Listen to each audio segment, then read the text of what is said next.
Hello everyone, this will be the review of game Majesty of Colors Remastered, and we have to start with saying that this game is very much pixel art and extremely ugly. It's also very short.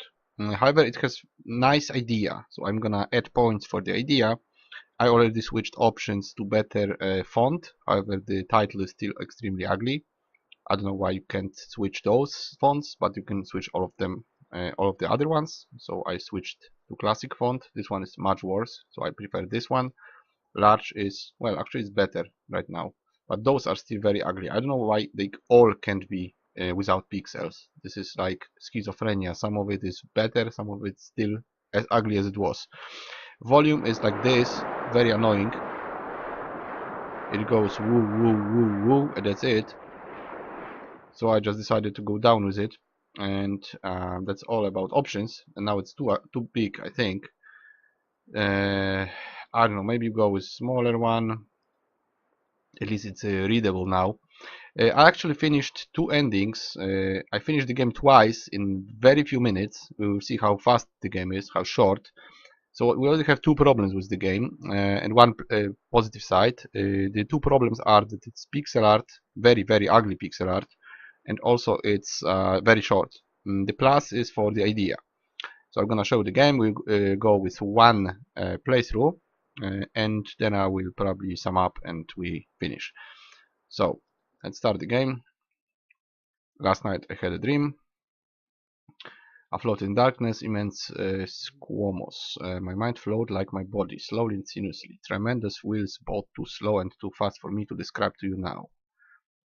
I was perfect and titanic and serene, but then I moved through the cold abyss. I saw a light, and as I came near, I saw something wonderful.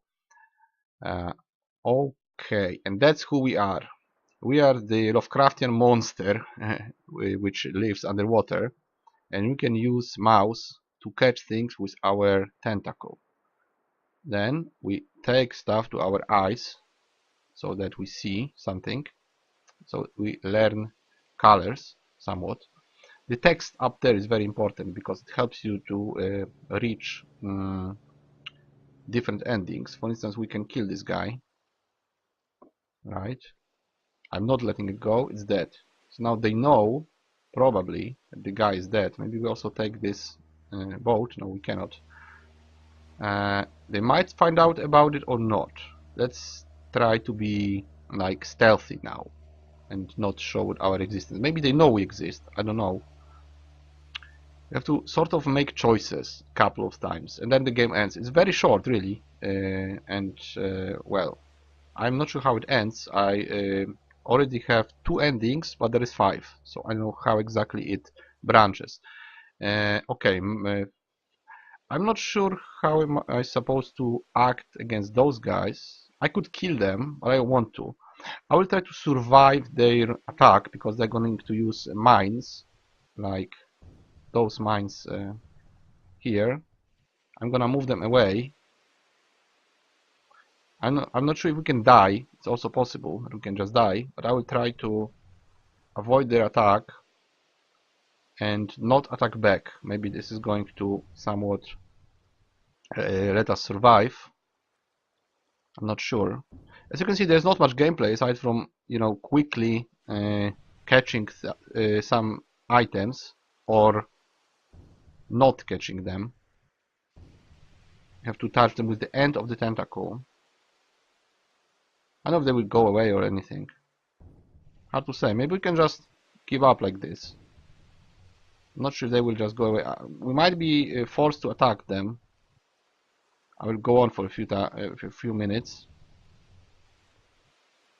Maybe we can take one of them. I don't want to change it yet.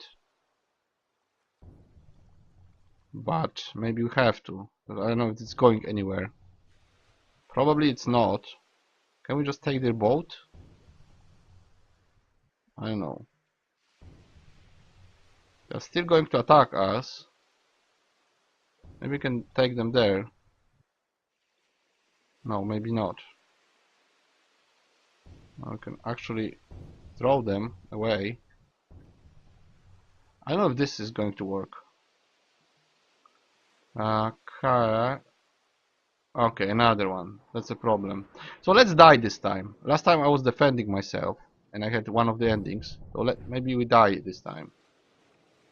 What happens if we die? Is it going to tell me anything? Well, I'm dying slowly and we are bombed. That's the end. I had fought back against the creatures, but their strange powers proved too much for me. Strange devices, okay. My mind was consumed by agony and I suddenly sat straight up in my bed, awake. I lifted my hand to my ear to find a drop of crimson blood. And you wake up. Guys, so that's the game. Um, because I've read a lot of science fiction stories in my life, I like the idea of showing different approach, how another creature can think, how can the different type of mind see humanity and other creatures as well. So I like the idea. I really like the idea of the game, but the fact is very short. Like that was the full playthrough, and you can have 5 of them, and then that's it. I cannot recommend the game when it comes to price to content because for any price, even the lowest on Steam, this is extremely small amount of content.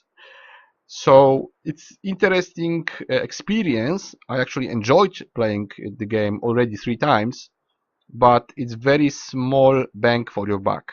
So I can say I give it a plus for the idea. I can say it's 6 out of 10 in those terms.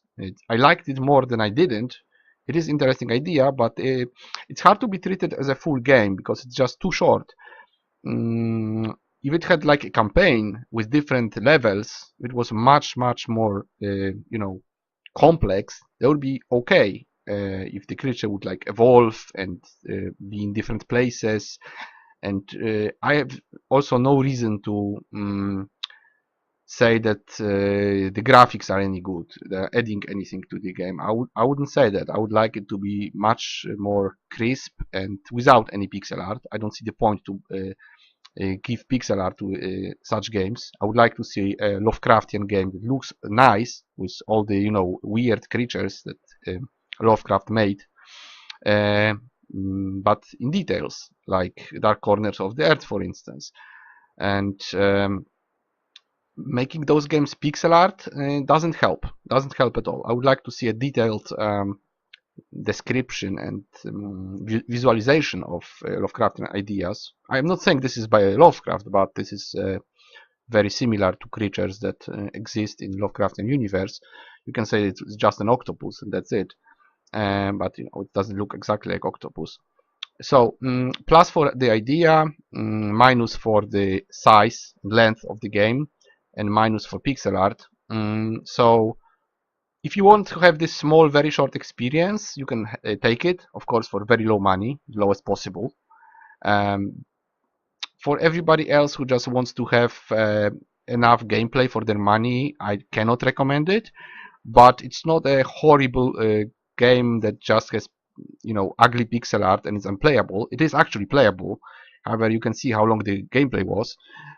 So a good idea, a good project, but no recommendation unless you can accept the small size of this creation.